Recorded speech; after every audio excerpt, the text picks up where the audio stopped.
Bonsoir. Au sommaire, à la une, de nouveaux compteurs dans les foyers de Conakry et environnants. Sur le terrain, les consommateurs apprécient de plus en plus ces compteurs Sabou qu'on retrouve en prépayé et post-payé. Accostage au port autonome de Conakry de 8500 tonnes de marchandises maliennes. C'est dans le cadre d'un protocole d'accord signé entre le port autonome et un groupe d'opérateurs économiques. Sport préparatif de la Coupe d'Afrique des Nations 2023. Le comité d'organisation est en visite dans les villes devant accueillir cette compétition panafricaine. Vous suivrez l'étape de Cancan avec nos reporters. Voilà pour les titres encore une fois. Bienvenue à tous. Pour commencer, ce message départ de la présidence de la République. Le président guinéen félicite le président réélu Xi Jinping. Monsieur le président et chers frères, votre réélection en tant que président de la République populaire de Chine m'offre l'agréable occasion de vous présenter au nom du peuple et du gouvernement guinéen, ainsi qu'à mon nom personnel, mes chaleureuses félicitations auxquelles je joins mes vœux les plus sincères de plein succès dans la poursuite de votre noble mission au service du peuple chinois. Je voudrais saisir cette opportunité pour relever avec satisfaction la pérennité des liens traditionnels d'amitié et de solidarité qui ont toujours existé entre nos deux pays frères et vous réitérer mon attachement personnel à la poursuite et à l'approfondissement des relations de coopération bilatérale. Je reste convaincu que les relations entre nos deux pays qui ont connu un réel essor ces dernières années se développeront dans l'intérêt de nos populations. Je vous prie d'agréer, Monsieur le Président, l'expression de ma très haute et cordiale considération. Le président de la République s'est rendu dans la famille de l'homme d'affaires Mamadou Sylla Patrona. Professeur Alpha Condé est allé présenter ses condoléances suite au décès du fils de ce dernier. Le chef de l'État était accompagné par le médiateur de la République et plusieurs autres proches collaborateurs. Mohamed Lamine Souma, Boubacar Souma, bureau de presse de la présidence de la République. Mamadou Sylla Patrona et sa famille sont en deuil. L'homme d'affaires connu sous le nom de Mamadou Patrona vient en effet de perdre l'un de ses fils du nom d'Ibrahima Sylla. Âgé de 19 ans, Ibrahima Sylla est décédé à l'hôpital Ignace Dine dans la nuit du jeudi à 22h. Il était le fils de Hadja Mariama Diawara. La famille Sylla a hautement apprécié le déplacement du président Alpha Condé pour les condoléances d'usage. Naiyama Sénégal. Nous attendons le président. Qu'il fait, il s'en a donné à Rambe. C'est où il y a un an. Dans la lycée Birna. Alors, il faut voir ma sœur qui est en amont.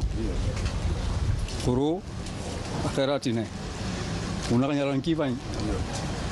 Kabila, qu'il fait bien. En Bokeh, en Sénégal. En France, Biramene, délégation de l'enfant, et d'intégrer l'enfant. Aïe, c'est que fan. Alhamdulillah, Rabbil Alamin.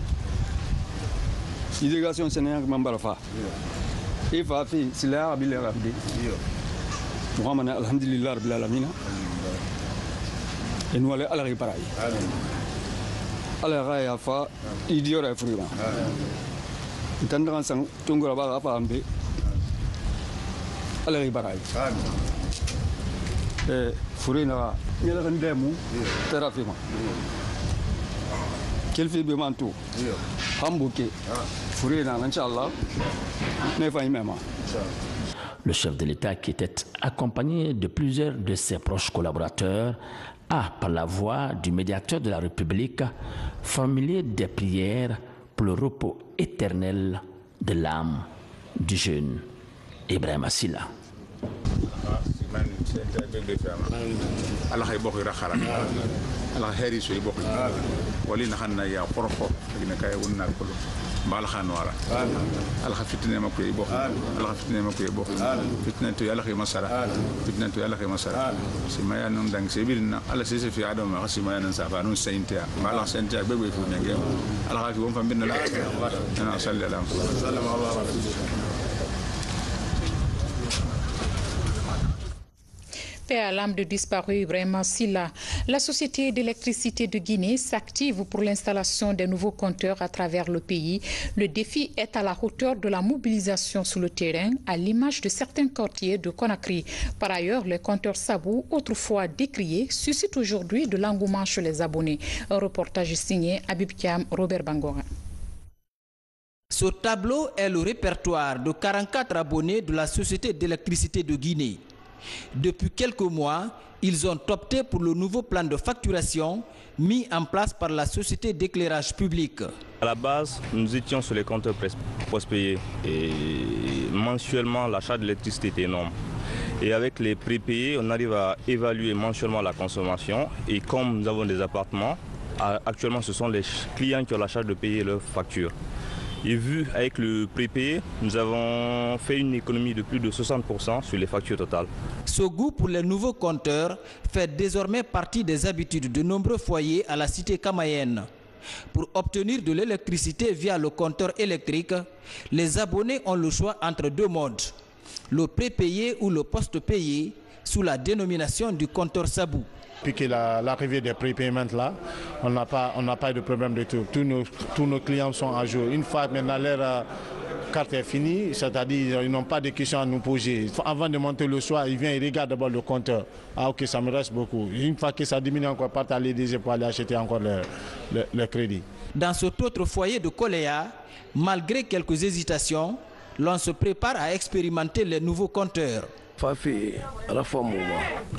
Nous saluons l'arrivée de ces nouveaux compteurs. Nous payons souvent l'électricité sans savoir ce que nous consommons. Si le compteur est bon, il est le bienvenu.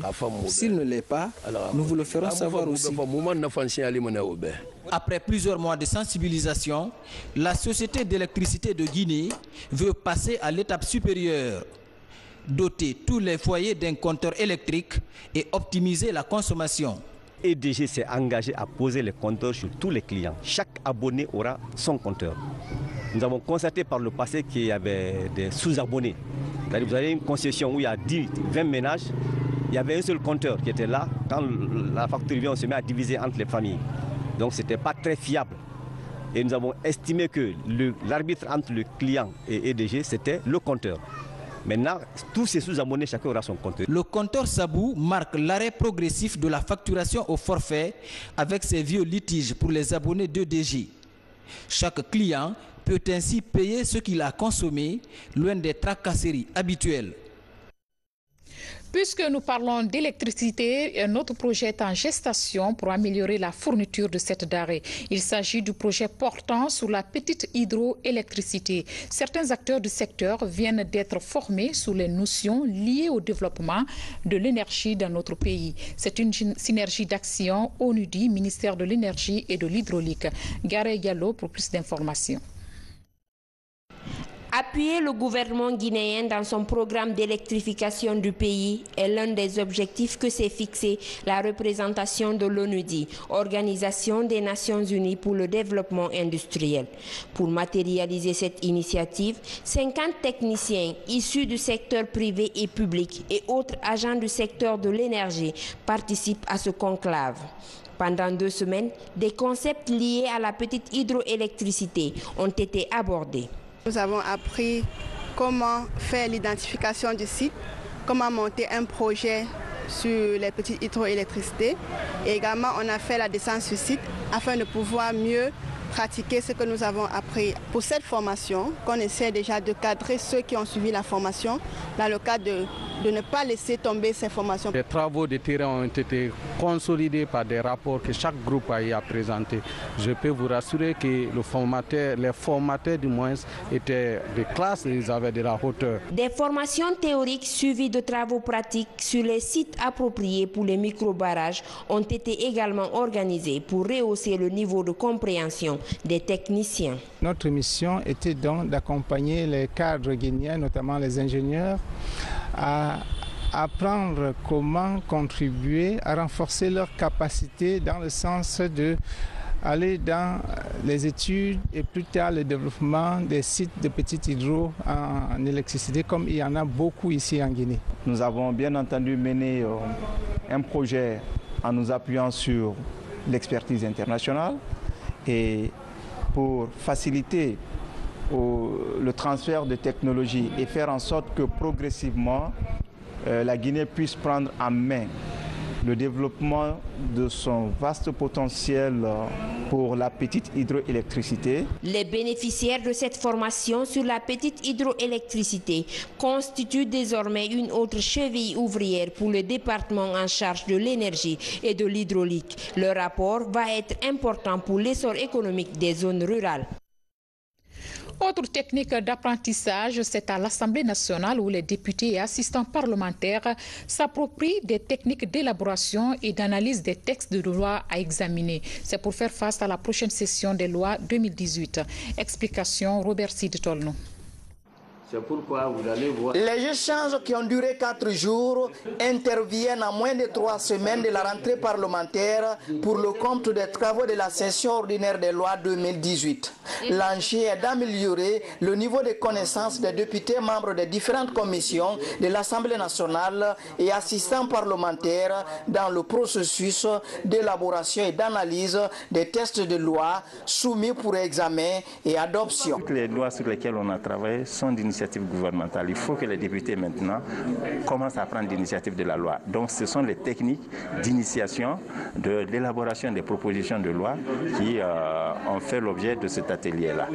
Dans l'atteinte des objectifs, ce sont plusieurs thèmes axés sur la formulation des projets de loi, propositions de loi et sur la passation des marchés publics qui ont fait l'objet des débats. Avant, nous ne savions pas. Avant, on appelait, dès qu'on apprenait marché gré à gré, nous pensions immédiatement au détournement, à la gabégie. Non, les marchés gré à gré, nous avons appris que c'est admis par la loi, mais jusqu'à un certain montant et dans une certaine conditionnalité. Nombreux sont les participants à la rencontre qui se félicitent des résultats obtenus des travaux. Ils estiment que les échanges pourraient impacter positivement leur activité parlementaire au quotidien. Je pense qu'à l'avenir, le Parlement pourra se servir de ses connaissances et faire ce contrôle au bénéfice des citoyens pour lesquels ces lois sont faites. Moins de 20% des marchés alloués sont faits de façon correcte. Tout le reste est de la magouille. Et après cet atelier, je pourrai maintenant jouer mon rôle. Dans son plan d'appui au renforcement des capacités d'opération de l'Assemblée nationale, l'USAID, à travers le projet Finance et Gouvernance en Santé, HFG, entend doter la Commission Santé de 11 ordinateurs, histoire de faciliter en temps réel le contrôle de l'action gouvernementale pour une bonne gouvernance. Bientôt l'élaboration d'une loi spéciale de protection des albinos. Le gouvernement et le Haut Commissariat des Nations Unies œuvrent pour la réussite du projet. D'ores et déjà, l'avant-projet de loi est validé. Une étape importante a donc été franchie dans l'élaboration de cette loi, très attendue par les albinos pour mieux les protéger. Kerno Ousmane Diallo nous fait le point. C'était en mai 2017. Cet albinos échappait à une tentative d'enlèvement dans la capitale des agrumes. Depuis, des voix s'élèvent pour la rédaction d'une législation spéciale de protection des albinos, une couche sociale victime dans plusieurs pays d'Afrique de marginalisation et d'exploitation. L'avant-projet de loi qui va être finalisé va servir de bouclier une fois adopté pour préserver les droits de ces derniers. Même si le pays a ratifié des textes internationaux dans le sens de la protection des albinos, la loi qui doit être bientôt adoptée revêt une importance particulière. Vous n'êtes pas sans savoir ce qui se passe dans des pays comme la Tanzanie où ces personnes sont mutilées à cause de fausses croyances. Parce qu'on leur dit là-bas, oui, qu'avoir un membre d'une personne albinos vous donne accès à la richesse et je ne sais quoi encore. Alors que ce n'est pas ça, on les mutile, on les assassine et nous ne voulons pas que ceci arrive en Guinée ici. D'où la nécessité d'avoir cette loi-là et une fois que cette loi sera là, je pense que l'État prendra encore plus ses responsabilités, quoi. L'adoption d'une loi de protection des albinos va permettre d'accroître les opportunités de sensibilisation des populations sur les facteurs de l'albinisme et faire tomber les mythes entretenus autour d'eux. Cela contribuera davantage à changer le regard de la société sur les albinos et à faciliter leur insertion socio-professionnelle. En première ligne dans ce combat, le ministère de l'Action sociale et le Haut Commissariat des Nations Unies aux droits de l'homme. Une fois que nous avons un cadre juridique, il servira de référence pour les droits de ces personnes. Nous aurons une loi et ensuite des institutions qui pourront mieux s'atteler à la promotion et à la protection des droits de ces personnes. C'est vrai que les albinos sont généralement protégés comme toute autre personne humaine, vous et moi, mais leur vulnérabilité particulière exige qu'il y ait cette loi qui leur soit spécifique. À tous les groupes vulnérables qu'il y a en Guinée, que ce soit les personnes handicapées, les personnes âgées et les personnes atteintes d'albinisme, nous avons vraiment la charge, cette charge morale de les défendre et de les protéger. Et pour le faire, il faudrait qu'on mette en place un cadre juridique approprié. Cela ne peut se faire qu'à travers, disons, l'adoption des projets de loi dans le domaine. Après la finalisation de l'avant-projet de loi de protection des albinos, une autre rencontre va être organisée afin de le valider finalement avant soumission à l'Assemblée nationale pour son adoption. C'est tout un groupe social qui attend l'aboutissement de ce processus.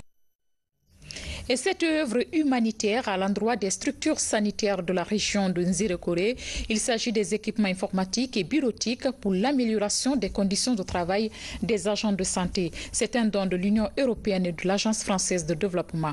Mohamed Salih Paye, Moussa Bangora.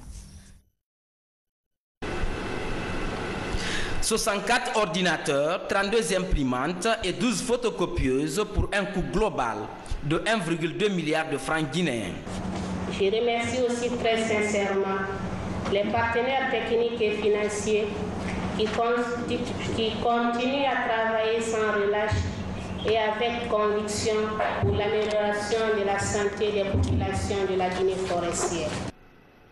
Cette contribution du PASA, projet d'appui à la santé, permet de renforcer les capacités des agents et responsables des services de santé de la région, ainsi que le système national d'information sanitaire. Je voudrais rassurer les autorités administratives et sanitaires de la région de Nzerekore que le projet PASA est et sera à vos côtés tout au long de l'année 2018 pour la relance du système de la santé de la région de Nzerekore. C'est ici le lieu de rendre un vibrant hommage à tous les partenaires en appui au développement de la région, à l'Union européenne et à l'Agence française de développement en particulier, pour les appuis multiformes qu'ils apportent à la région.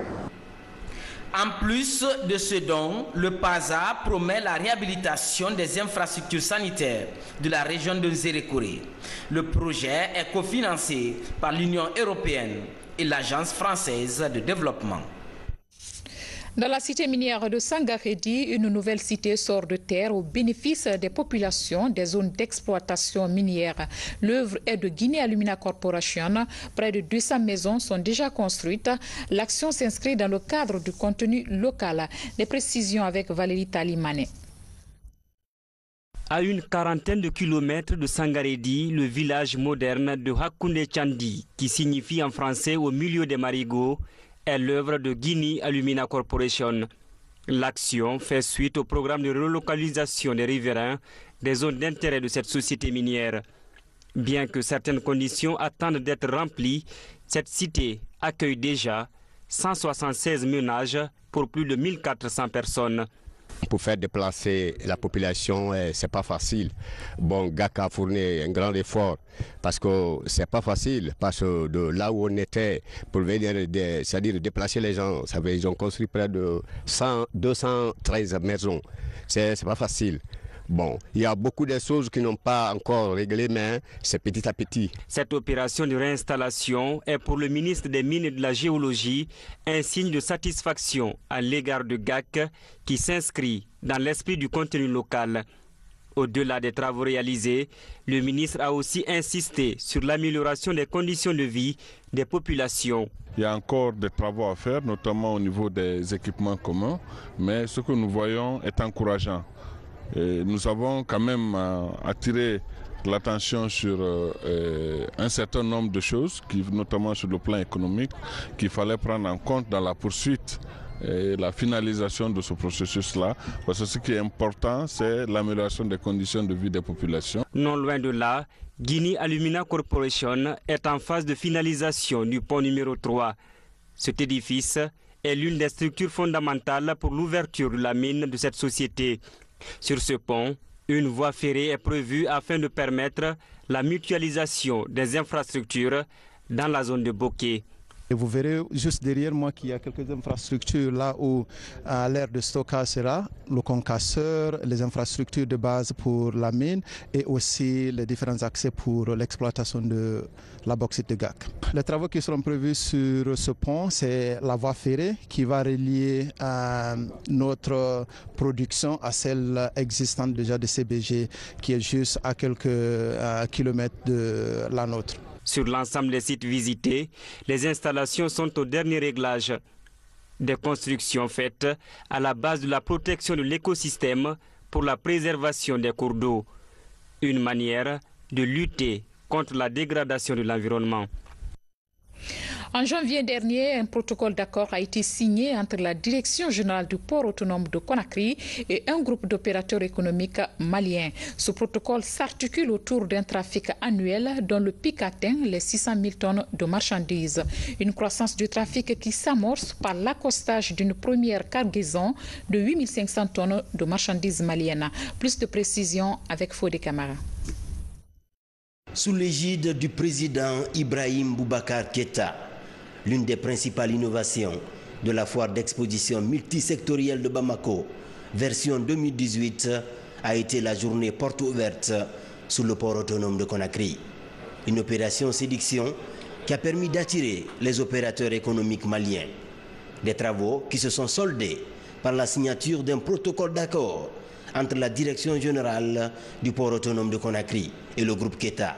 Ceci pour l'ouverture d'un trafic minimum de 300 000 tonnes par an, avec en ligne de mire une perspective annuelle de 600 000 tonnes de marchandises. Je crois que le groupe Keïta a répondu favorablement. On a eu des séances de travail et l'aboutissement, c'est la signature de cette convention aujourd'hui. Nous avons misé sur 300 000 tonnes, mais le groupe Keïta, dans son discours, nous a parlé de 600 000 tonnes. Donc ça nous réconforte davantage, non seulement de pouvoir travailler avec ce groupe qui aujourd'hui est déterminé à collaborer avec son frère, son partenaire, mais qui servira d'exemple pour que d'autres aussi sociétés qui sont dans le commerce extérieur puissent orienter leur trafic vers la République du Guinée. Jour pour jour, 2 mois après, ce partenariat public-privé porte ses premiers fruits par l'accostage sous les berges de la presqu'île de Kaloum de ce navire transportant 8 500 tonnes de blé à destination du Mali. Il y a 2 mois, en mi-janvier à Bamako, à marge de la foire internationale de Bamako, a été signé un protocole entre le port autonome de Conakry et le groupe Keïta. Dans ce protocole, des facilités sont accordées au principal groupe économique du Mali, le groupe Keïta, quand ils vont utiliser le port autonome de Conakry. Donc, ce faisant, aujourd'hui, le premier bateau est arrivé avec 8 500 tonnes et 8 500 tonnes de blé. Donc 5 000 tonnes pour le groupe Keïta. C'est une première. Vous le voyez, d'abord, l'autorité portuaire bénéficie en termes de compte d'escale. Le manutentionnaire bénéficie en termes de la manutention, c'est-à-dire je vais parler de la société Transmar. Et aussi les chauffeurs, parce que d'ici Kouré-Mali, il faudrait bien que certains chauffeurs soient engagés pour le transport de cette cargaison. Donc vous voyez-vous. Et aussi la douane, pourquoi pas? La douane bénéficie beaucoup, ce qui veut dire que tous les services au niveau de cette chaîne vont bénéficier. Contrairement aux autres ports situés à 1200 ou même 1300 km, l'un des avantages compétitifs de la plateforme portuaire de Conakry est sa proximité. Elle est située à 900 km de Bamako. Aujourd'hui, cette passerelle jetée entre la Guinée et le Mali est susceptible d'accélérer la croissance des redevances par la hausse du trafic portuaire. Il faut avouer que la Direction générale du port a trouvé le port autonome de Conakry avec un trafic en transit de 57 000 tonnes qui représentait 0,015% de la part du marché de la concurrence. Et le transit malien du port a augmenté de 57 000 tonnes en un an à 203 000 tonnes. Et avec le protocole qui est signé là pour garantir cette année un trafic minimum de 300 000 tonnes, d'ailleurs le groupe Keta a annoncé 600 000 tonnes, nous avons potentiellement un transit global cette année de 700 000 tonnes. Une première déjà dans l'histoire du port autonome de Conakry.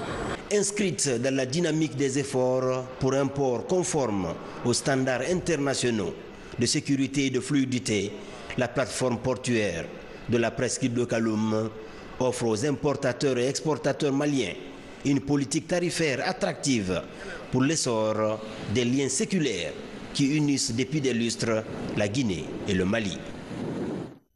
Éducation, des hommes d'affaires égyptiens promettent à la Guinée près de 20 000 bourses de formation. Pour la matérialisation de cette volonté, l'on a procédé à la signature du protocole d'accord pour les 100 premières bourses.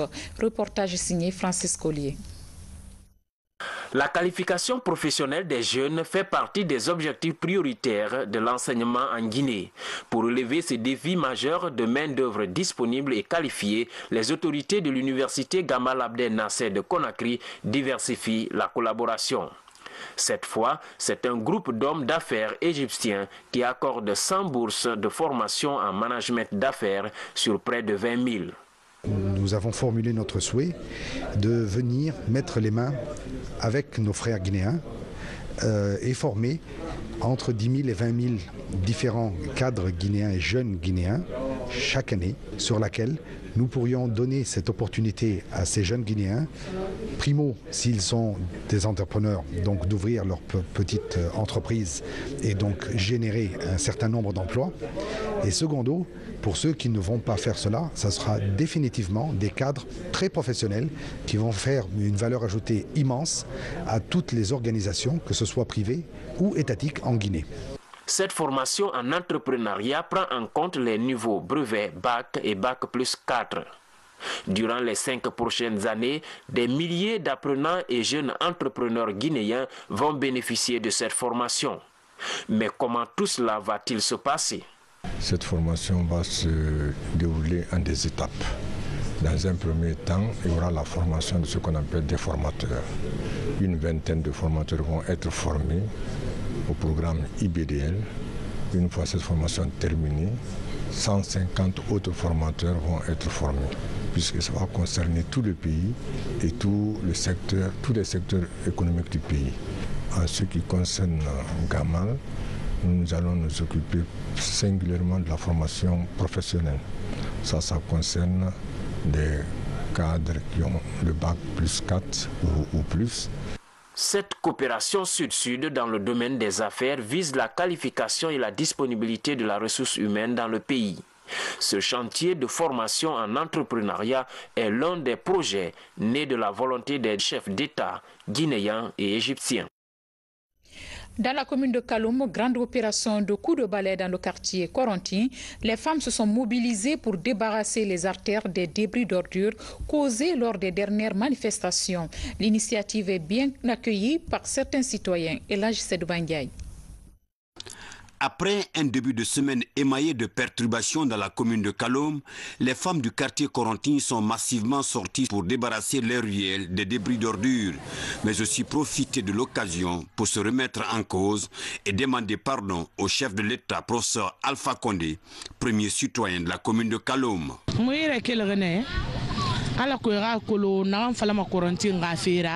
Nous avons organisé cette journée de nettoyage pour qu'on comprenne que ce qui s'est passé ici est indépendamment de notre volonté. C'est une première à Kaloum, donc nous demandons pardon au professeur Alpha Condé.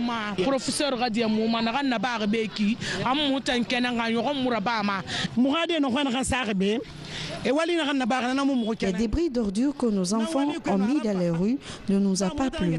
Nous demandons pardon au chef de l'État.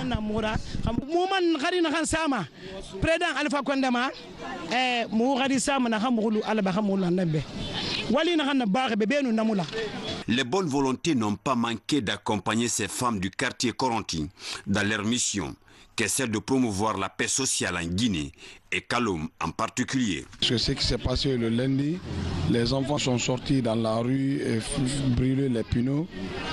Et que cela, c'est la première fois que cela nous arrive à Kaloum.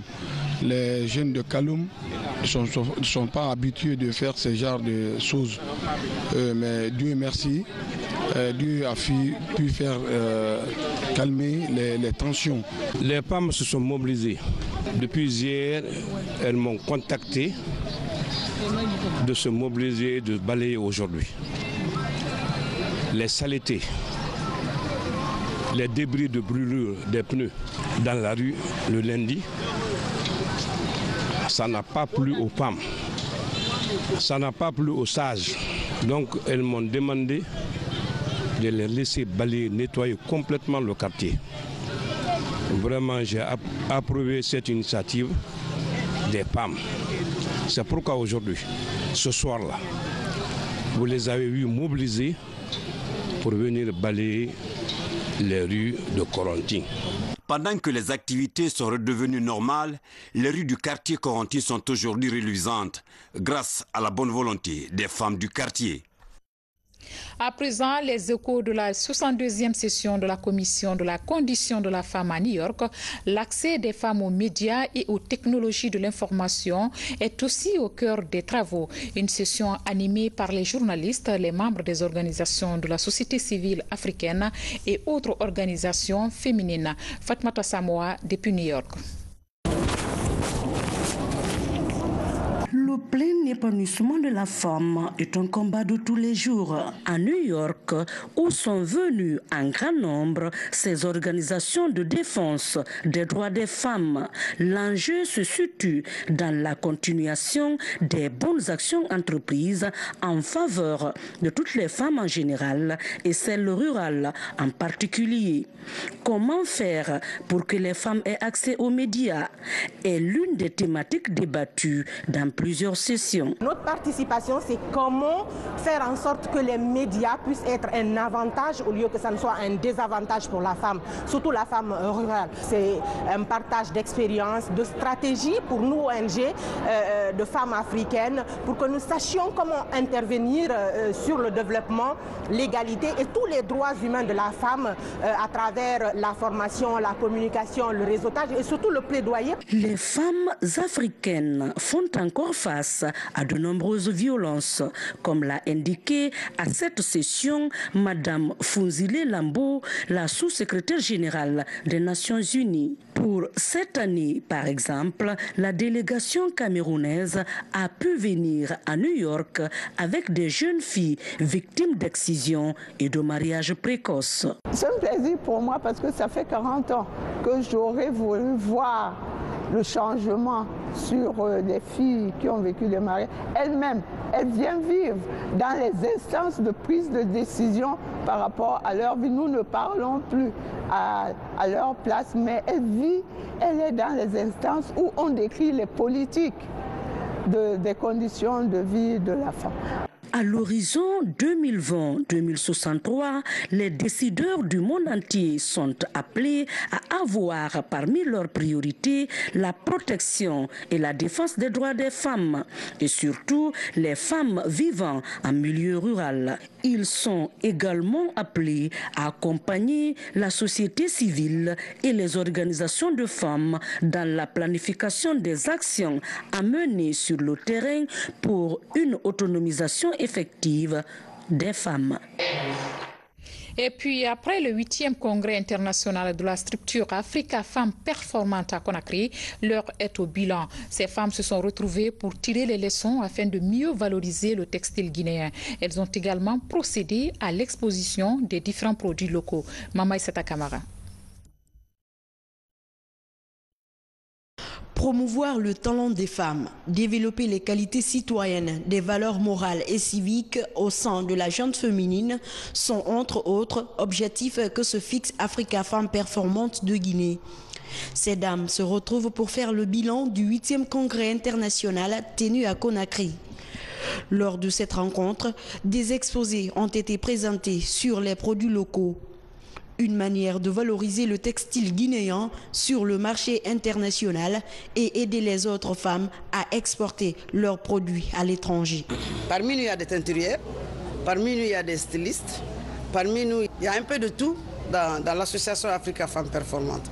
Donc on s'est mis à l'œuvre, on s'est fixé un objectif, aller défendre ce projet.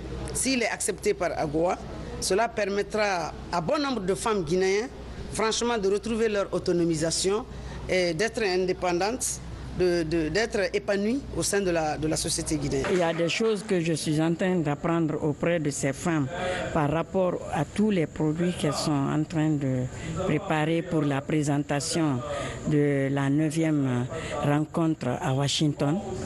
Et je suis très contente.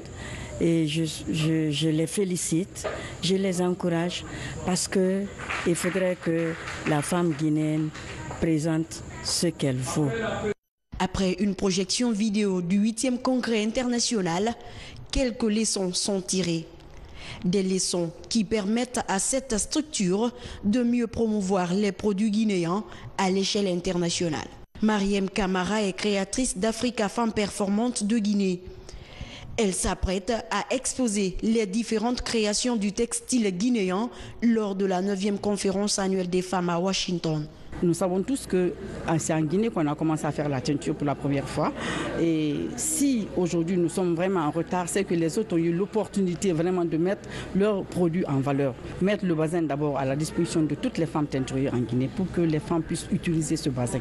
La 9e conférence annuelle des femmes prévue le 28 mars à Washington sera une opportunité pour les femmes guinéennes et d'ailleurs d'échanger sur la nécessité de valoriser les produits guinéens. Une démarche qui devrait permettre à la Guinéenne de tirer le maximum de profit de sa production sur le marché international.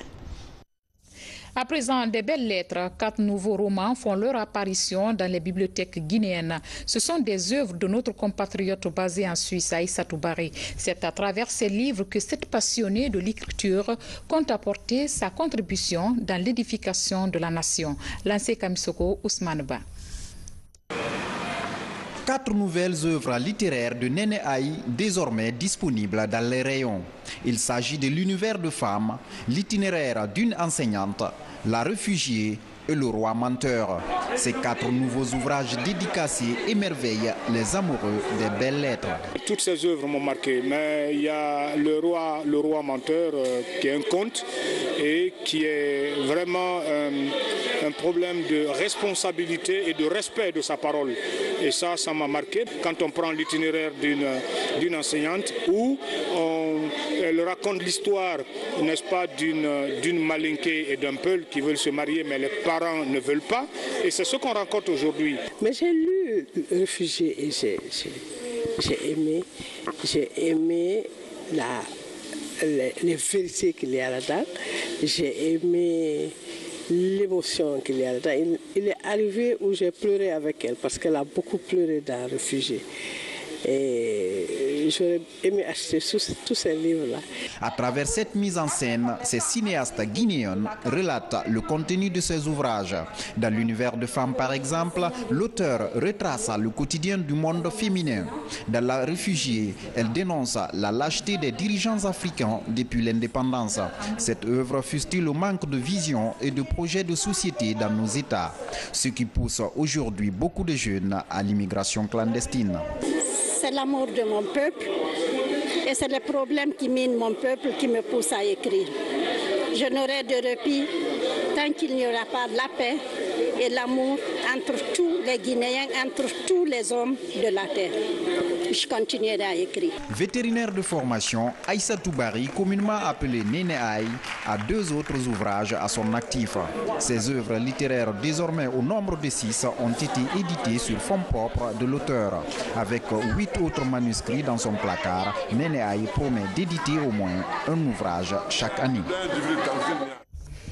Du sport avec les préparatifs de la Coupe d'Afrique des Nations 2023. L'heure est à la visite des villes pouvant accueillir ces joutes sportives en tenant compte non seulement des infrastructures de base, de la disponibilité hôtelière, mais aussi de l'urbanisation. En vue de vérifier les faits, une mission du comité d'organisation s'est rendue à Kankan pour une évaluation. Mangafo Touré signe ce reportage.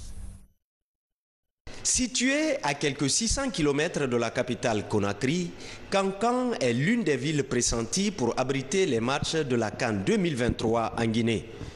Avant de faire un choix définitif, le comité d'organisation s'est rendu à Nabaya pour voir si sportivement Kankan peut faire face aux exigences d'un tel rendez-vous.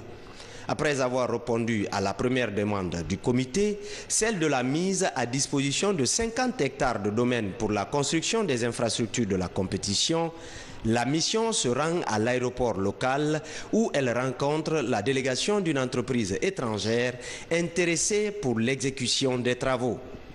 À l'hôpital régional, le COCAN 2023 constate une structure pouvant répondre aux besoins de la Coupe d'Afrique des Nations en Guinée. Les autorités gardent l'espoir de voir la ville parmi les localités retenues. Les critères objectifs sont déclinés et je pense que Kankan, par rapport à ce qui est examiné, Kankan sera parmi les sites retenus pour la CAN 2023. Parce qu'on a l'espace nécessaire, parce qu'on a les ressources humaines nécessaires. Et là aussi, nous avons l'engagement des autorités à tous les niveaux. La position stratégique de Kankan, où il y a 2-3 frontières, la Côte d'Ivoire, le Mali, et pas loin du Burkina Faso, qui peuvent drainer pas mal de monde vers le Sénégal. Nous sommes à 1 heure d'avion du Sénégal. Donc s'il y a des équipes de la sous-région qui sont qualifiées, qui peuvent jouer à Kankan, je crois que tout ça, c'est des opportunités pour que des supporters viennent à Kankan. Donc Kankan, c'est une ville carrefour. Mais avant la mission de passage à Senkouya, dans la sous-préfecture de Sangiana, préfecture de Kouroussa, a bénéficié d'un accueil chaleureux des populations, comme pour dire qu'elles adhèrent au projet d'organisation de la Coupe d'Afrique des Nations 2023. Et cette brève sportive qui vient de nous parvenir, le Horé Athletic Club de Conakry est qualifié pour la Ligue des champions africains. C'était à l'issue d'un match retour qui l'opposait au club sénégalais Génération Foot de Dakar. Une rencontre qui s'est soldée sous le score d'1-0 pour les Rouges Blancs de Matam. Pour boucler ce journal, nous allons revenir sur ce message départ de la présidence de la République. Le président guinéen félicite le président réélu Xi Jinping. Monsieur le président et chers frères, votre réélection en tant que président de la République populaire de Chine m'offre l'agréable occasion de vous présenter au nom du peuple et du gouvernement guinéen, ainsi qu'à mon nom personnel, mes chaleureuses félicitations auxquelles je joins mes vœux les plus sincères de plein succès dans la poursuite de votre noble mission au service du peuple chinois. Je voudrais saisir cette opportunité pour relever avec satisfaction la pérennité des liens traditionnels d'amitié et de solidarité qui ont toujours existé entre nos deux pays frères et vous réitérer mon attachement personnel à la poursuite et à l'approfondissement des relations de coopération bilatérale. Je reste convaincu que les relations entre nos deux pays qui ont connu un réel essor ces dernières années se développeront dans l'intérêt de nos populations. Je vous prie d'agréer, Monsieur le Président, l'expression de ma très haute et cordiale considération. Conakry, 17 mars 2018, professeur Alpha Condé, président de la République de Guinée. Mesdames et messieurs, voilà qui met fin à ce journal. Plaisir a été pour moi de vous servir ce soir et c'est avec le même plaisir que je vous retrouve demain à la même heure. Bon week-end à vous.